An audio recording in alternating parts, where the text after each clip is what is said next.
Welcome to another episode of Nat Chat. I'm Nat Eliason, and as you know, we're currently exploring what to do as a college student or a recent graduate who feels out of place with the whole degree, lecture, class system, who doesn't want to get funneled into a career that they're not excited about, and we have a perfect guest for all of that today.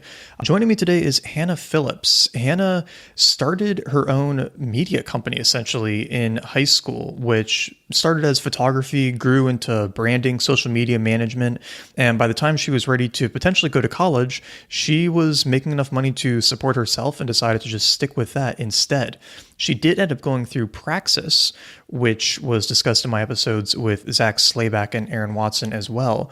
And through it all, she's been able to develop her media skills, photography skills, social media marketing skills, and grow this business that's now entirely supporting her despite her only being 20 years old. We talked all about how she got there, how she developed these skills, what she's working on now, and how other people can pursue this kind of lifestyle who might be more artistically inclined. It was a really fun conversation. I think there's a lot of good snippets of useful information in here for you. And without further ado, let me bring on Hannah Phillips. Hannah, welcome to the show. I'm excited to have you on today. Thank you so much. I'm excited to be here. Yeah, we're going to have a fun conversation because I got intro to you after speaking with Aaron Watson, who came on for an earlier episode. And he had, done some work with Praxis, and you were the first person who came to mind about it, somebody who had gone through the program and was absolutely killing it. So how do you and Aaron know each other? So we actually met because I shoot for the frisbee team that I used to play for. So I'm one of the photographers for the Pittsburgh Thunderbirds, and that's how I got introduced to Praxis originally. Was he had someone who worked for Praxis on his podcast, and I heard about the program, and eventually that guy came to my school. It just got the whole ball rolling. So I have Aaron to thank for a lot of what has happened. When you were shooting his Ultimate Frisbee team, how did that happen? Were you in high school? Or was this after? So I was a senior in high school and just wanted to get more involved with the Pittsburgh sports scene, I guess. But I had played Pickup Ultimate when I was younger, and I was like, I wonder if there are any casual leagues around Pittsburgh. So I just Googled Pittsburgh Ultimate Frisbee, and the Thunderbirds website was the first thing to pop up. And so I clicked under job opportunities, and it didn't say that they're looking for any photographers, but I just thought, okay, I'll shoot an email to the general manager and just got the ball rolling from there. I have been with them for 2 seasons now, I believe. Yeah, 2 seasons. And I just sent him some of my previous work, my portfolio, and they were happy to add me to the team. Do you remember what you said in the email or how you reached out? Because there wasn't a specific job opportunity for it, right? Right. No, I believe it was something along the lines of, hey, I'm a photographer from Pittsburgh. You can check out some of my action shots here.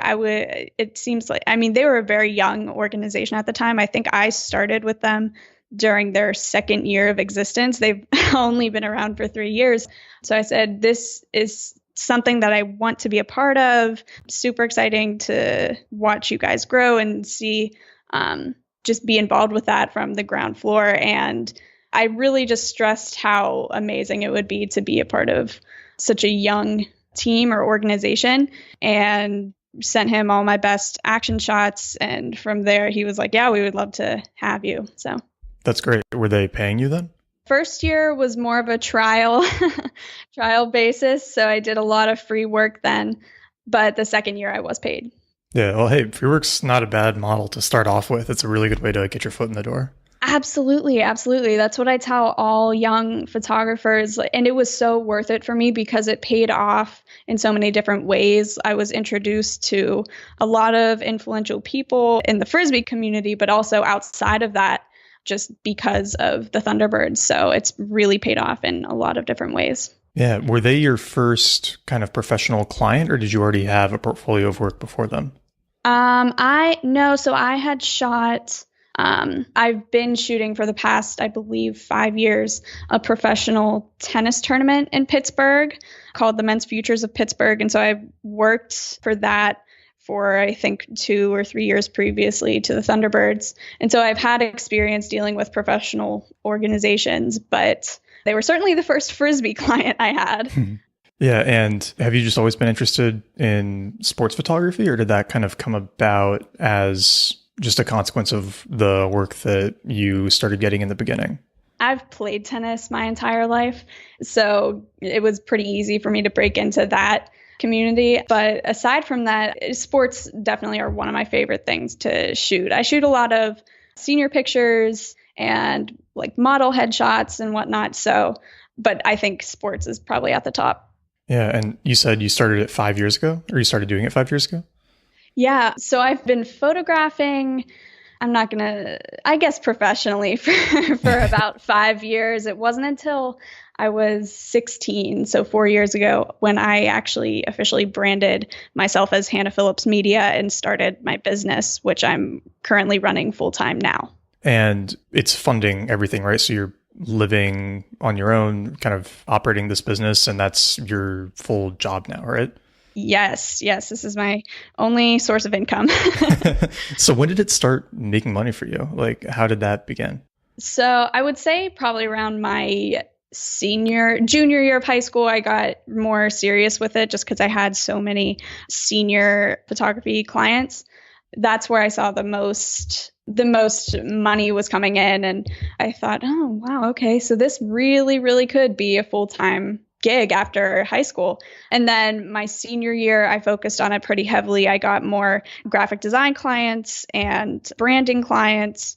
And then once I graduated and started Praxis, I worked with a marketing agency for my apprenticeship for a while and was doing similar work, but I just wasn't as passionate about it because it just simply wasn't for myself and for my own business. So I left, and I've been working full-time with HP Media since January of this year. Very cool. What were the other sort of focuses in the beginning besides the photography? I know you mentioned some branding and digital design work. Mm-hmm. Yeah, so I did a lot of logos for people, t-shirt designs, stuff like that. And then once I got a bit more sophisticated with my design skills, I moved on to more serious branding packages.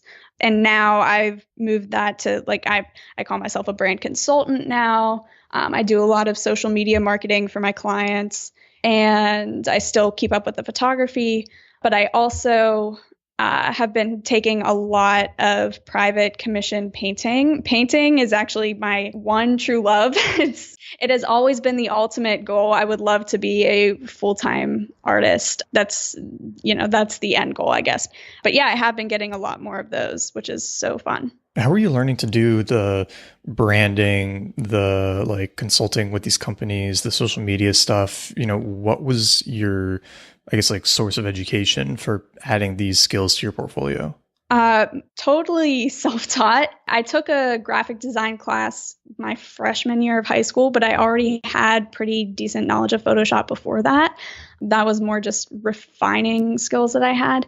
And yeah, as far as putting together brand packages and really targeting what individuals and what companies need and want for their brand identities, that was all just researching on my own and looking up YouTube videos and blog posts, and yeah, just totally self-taught. That's really cool. And at some point in there, it seems you decided not to go to college, right? Yes. Yeah.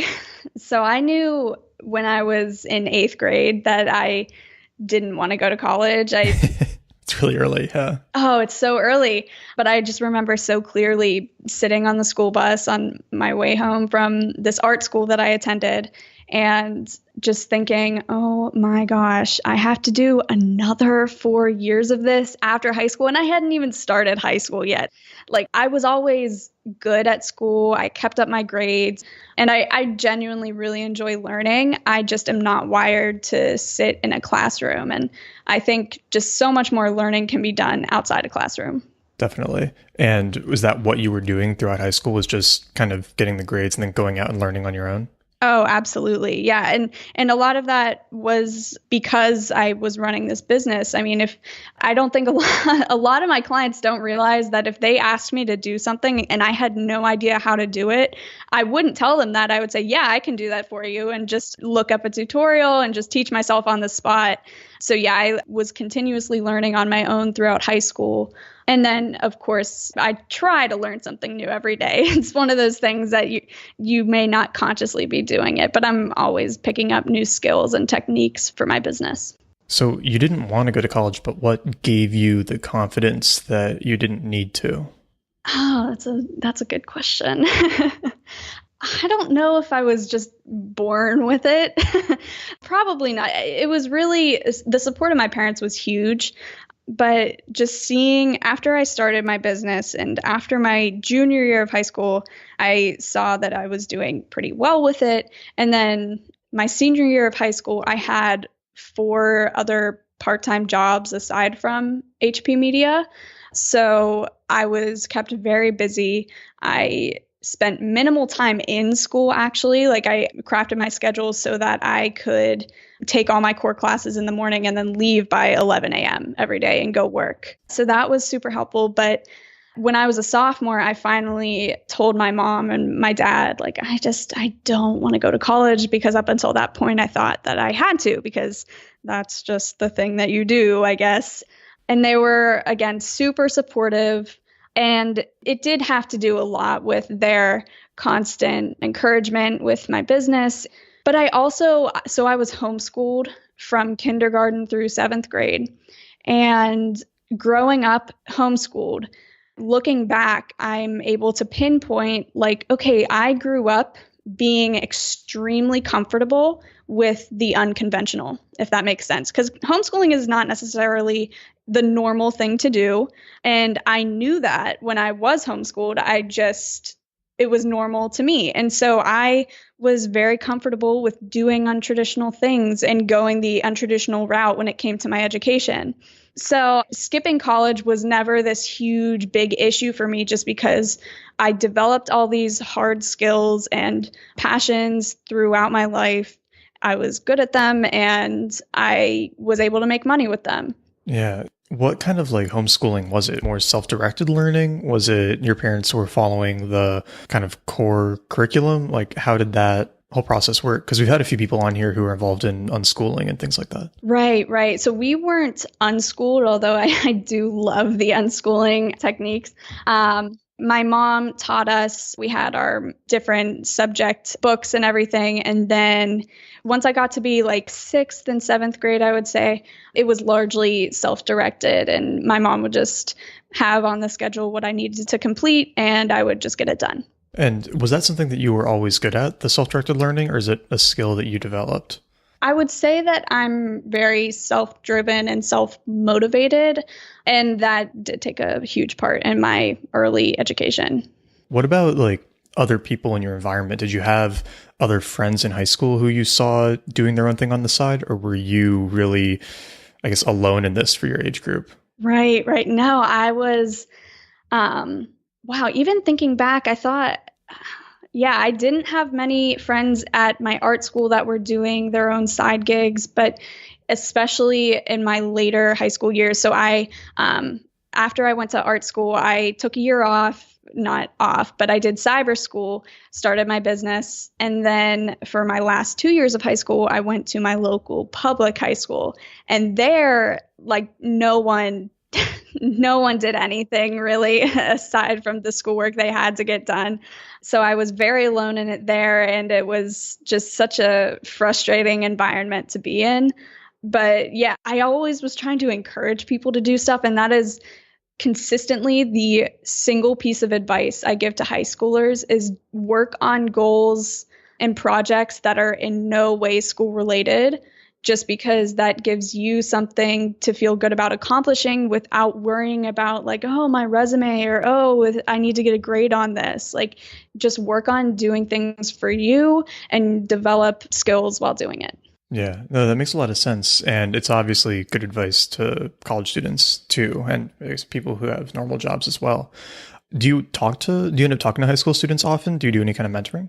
I've given talks at libraries before, and I actually just recently was invited back to the art school that I attended, and I gave a talk there, which was so much fun. And I forgot how passionate I am about speaking to younger students, or just not necessarily guiding them to living a very fulfilled creative life, but just trying to inspire younger kids who have similar interests as me. And that's such a huge part of who I am and what my brand is. And so I am actively seeking out more opportunities to do that.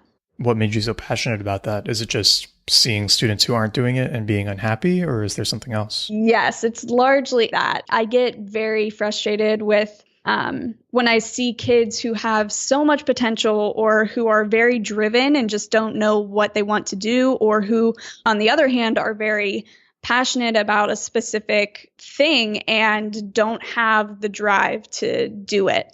It's that thing in me that just wants to fix it. Yeah.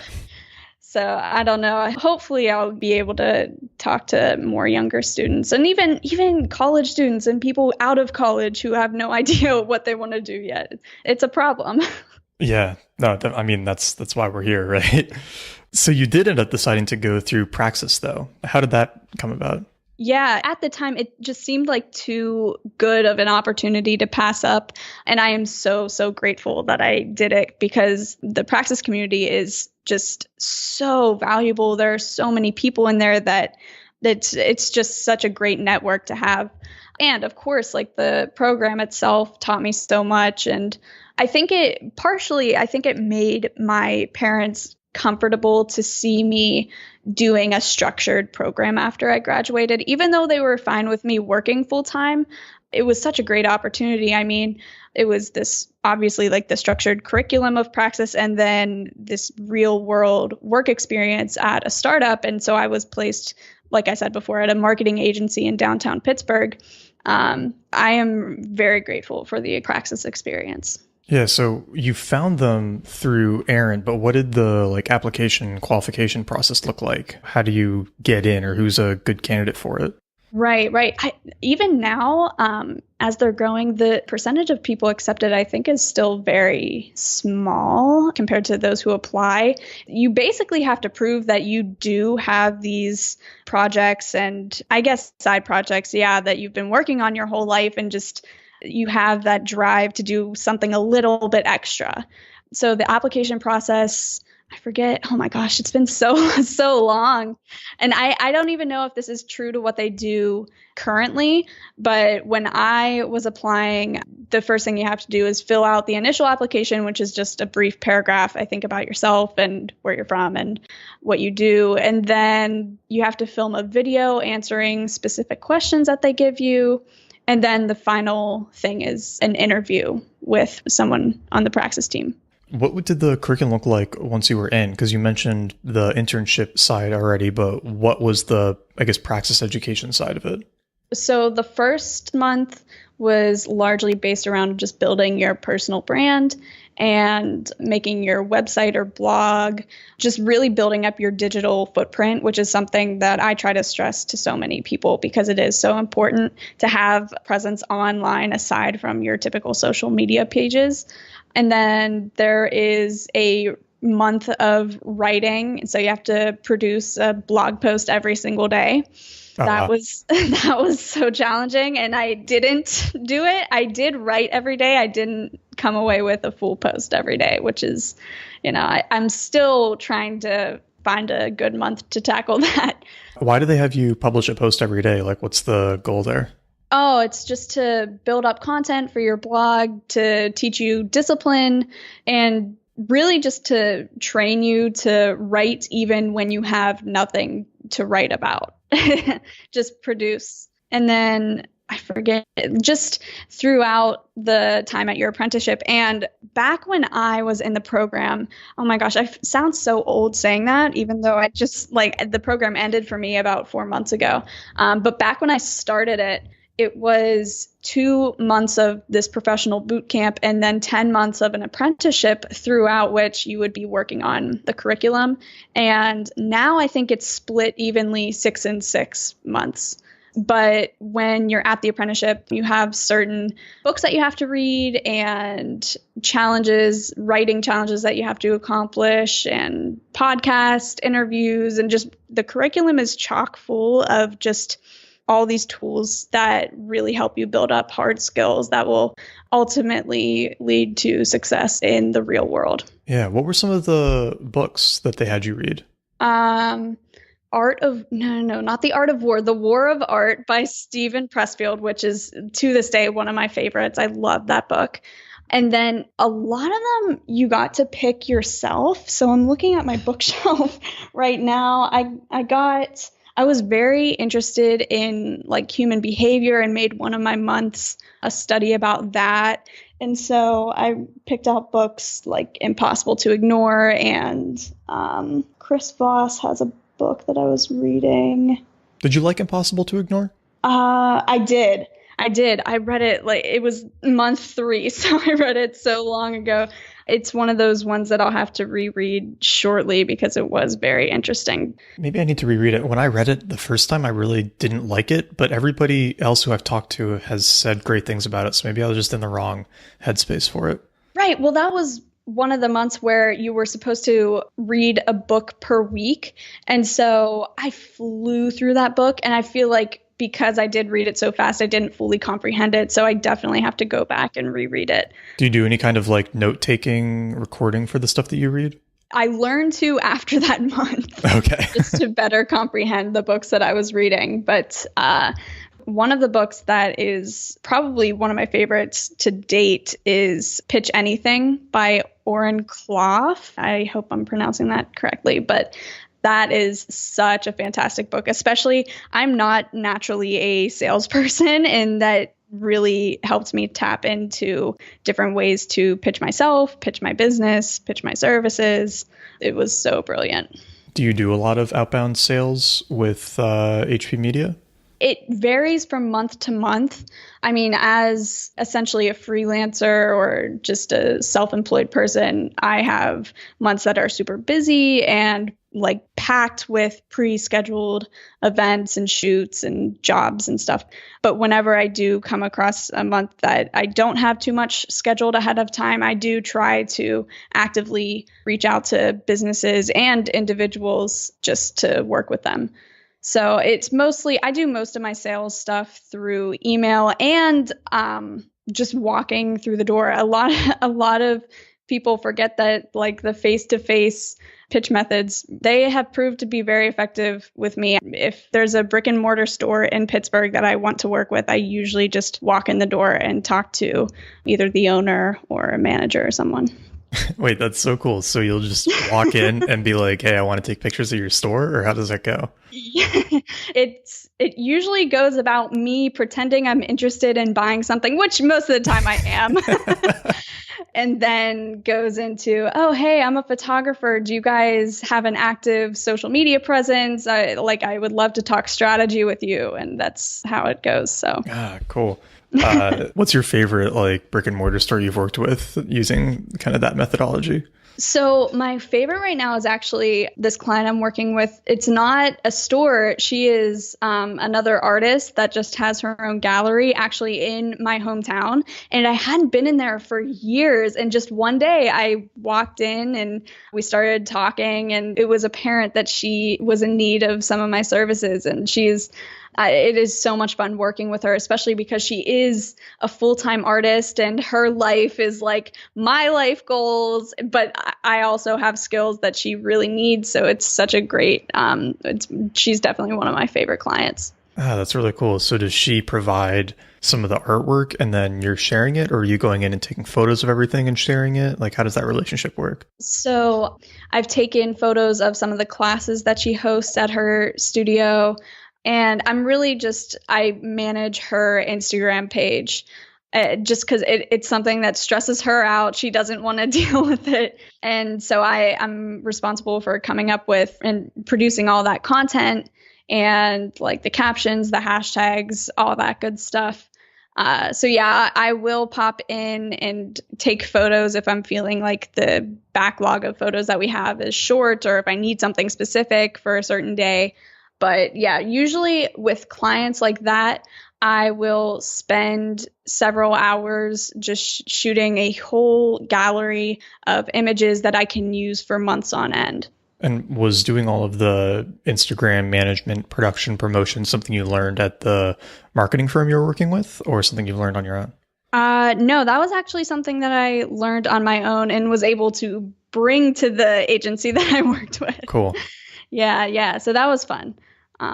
Instagram strategy is something that I love spending time on it just because I'm a very visual person, and Instagram is one of my definitely my favorite social media platform. Well, yeah, especially from a business perspective, I think it's one of the only ones left where you can have an organic presence that is like profitable and that is a good source of traffic for your business. I mean, like Facebook has penalized non-ad promotion so much. Twitter's like pretty hard to rise above the noise. I guess Pinterest can work well too, but it's really just the visual platforms that still have that value.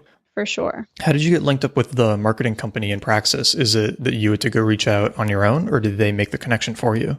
Yeah, no. So they're responsible for placing participants with their business partners. And at the time when I was applying, they were also trying to onboard this agency as a business partner. And so they told me, like, we have this place in mind that you would fit in perfectly. And it did just come together really well. I was able to do a lot of the work that I am doing today for myself. Just blog post writing and social media strategy and graphic design and stuff. It was a great work experience. I was there for, I think, 4 months. I ended up cutting my apprenticeship short just because of the opportunity cost. I had so many opportunities outside for HP Media that I couldn't pass them up. Were they okay with you cutting it short? It seems like that would be hard with the Praxis system. Right. So I obviously, I sorted it all out with the Praxis team beforehand. And then I went to my boss at the agency and had the conversation with him. And they became one of my clients because I had taken on so much work when I was with them. Smart. Yeah. So it worked out. That's a lot of fun. But I guess you didn't like working in the company environment, it sounds like, or having to work on something that's not yours. No, I am absolutely not wired for a 9-to-5 job. I felt like I was back in school. It was just that same, sitting at a desk, you have a boss. I just am one of those people, like, I have to be my own boss. Do you worry at all about money, like not having an income for a period? I haven't had to, which is, I'm so grateful for that. But I do realize that, like, it's totally up to me to bring in new clients and to get all this work done. But no, I don't worry about it yet. I don't want to jinx myself.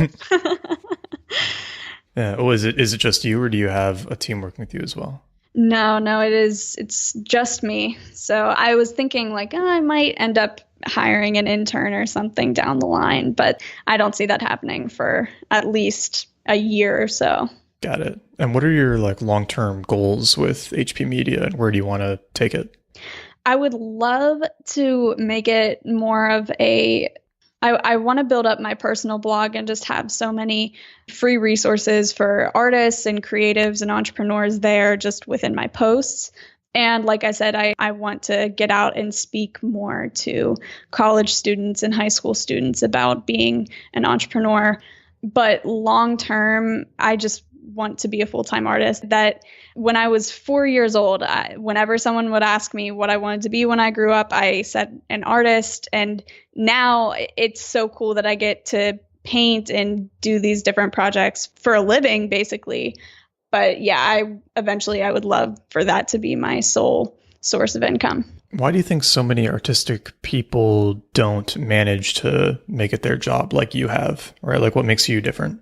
I think I'm much more active. I was actually having this conversation with one of my friends just the other day. I think the only difference, and especially when I went back to the art school that I attended, there are so many students in there who are probably much better photographers than me, much better graphic designers, and much better artists than I am. But the difference between myself and them is that I was actively working on projects and goals outside of school, and I was actively like selling myself and putting my work out there. And I just don't think that that's something people are doing enough of. So yeah, so getting outside of like expecting it to be handed to you and going and getting it yourself, basically. For sure. I mean, I create so many of my own opportunities, and the Thunderbirds is the perfect example of that. Like, they weren't looking for a photographer. I decided, you know what? There's no harm in asking. And, 2 years later, I'm super involved with the Pittsburgh Ultimate community. I get jobs from so many different people within there. One of my most common recurring clients is a sports technology company that the CFO actually plays for the Thunderbirds. So that connection was super valuable, and it just really only good things can come from just trying and just doing stuff. That I can't stress that enough. Yeah, well, and I think you've highlighted an important point there too, which is how it all compounds. Mm-hmm. So you get those first few in the beginning, and then they introduce you to the next few, and it grows from there. Because like you said, by the time you left the internship, you had basically so many opportunities that you didn't have time to work for them anymore, right? That's a cool position to be in. For sure. Yeah. I was so fortunate to be in that position and have it be not just a clean break from the agency, but have a continuous working relationship with them. So, yeah. Do you remember your first project that you did outside of school related to this? Oh my gosh. Oh, probably. Well, I had a blog for years when I was homeschooling. I think I started a blog when I was maybe 10 years old and just wrote about whatever. I shared my pictures on there, shared my drawings on there. I guess that was my first non-school project. But I shouldn't say that. Like, officially, yes, that is out there for the world to see. No, I will not leave a link to it. But I've just always been super passionate about art. I was constantly drawing and painting and very interested in photography. And yeah, so I just have always been interested in that type of stuff. What about your first photography project for someone else? Do you remember that or how that happened? Yeah. So at the art school, it wasn't just media arts. It was like literary, theater, dance. And so at one point during my freshman year, I took action shots for 4 of my really close dance friends. And that led into having an entire dance class leave their class and the teacher obviously approving this, and just me taking action shots for all of them. And then that snowballed into taking theater headshots. And yeah, so that art school really opened up a lot of different opportunities there. Oh, that's great. And just like, is there anything related to all of this going after the artistic passion, building a business around it that we haven't touched on that you thought were important? Oh, gosh. I mean, no one ever talks about the boring administrative stuff just because it is boring. Okay. Like what? But you have to track all your mileage to shoots and obviously pay your quarterly taxes. And that's something that I hate doing. But it is important to stress that that's a part of being an entrepreneur. That's a part of running a business, is all that stuff. And you can't just get by with doing the fun parts of it. And so I'm very artistically wired, and so that stuff is of course boring to me and it's a drag, but you got to do it. It's just a part of it. So, well, and it's also probably one of the things that knocks people out of it too, is that they think it's going to be this like fun, wonderful, amazing creative expression all the time. Yeah. Oh, for sure. Yeah, there's all the schlep that you have to do in between it. Mm-hmm. What's been like the biggest challenge for you with making this your lifestyle and growing this business? Oh gosh, I need to think about that for a second.